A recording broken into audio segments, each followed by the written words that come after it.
Tension. त्याने आणलेल्या तुटपुंजा पगारावर ती कसाबसा संसार रेटत होती.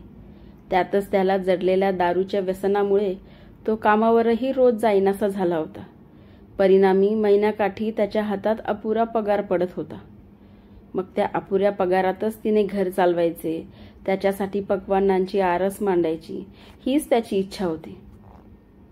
एरवी शांत असणारा तो दारू प्राशन केल्यावर मात्र सैतानाचे रूप धारण करायचा. मग घरात मारहाण, शिवीगाळ हे ओघाने आलेच.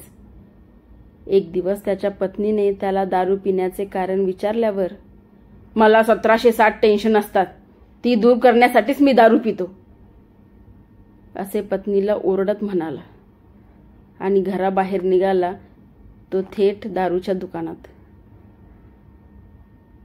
एक दिवस निवांतपणे टीव्ही पाहत पडले असताना त्याची मुलगी त्याच्या जवळ आली. "बाबा, माझी परीक्षा जवळ आली आहे आणि मला अभ्यासाचं खूप टेन्शन आलंय." "मग मी काय करू?" त्याने आपल्या मुलीला प्रतिप्रश्न केला. "बाबा, अभ्यासाचे टेन्शन दूर करण्यासाठी मला थोडीशी दारू आणून द्या ना प्यायला. तुम्हीच तर परवा मम्मीला म्हणत होता ना की टेन्शन आलं की दारू प्यायचं. मग मी दारू पिले की माझं टेन्शन कुठल्या कुठे पळून जाईल, हो ना?"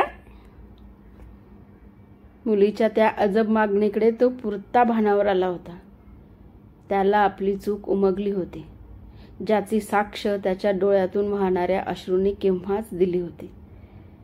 त्याने आपली चूक कबूल करत पत्नी आणि मुलीची माफी मागितली आणि भविष्यात दारूला स्पर्शही करणार नाही अशी शपथ घेतली, आपल्या संसाराच्या सुखासाठी. धन्यवाद.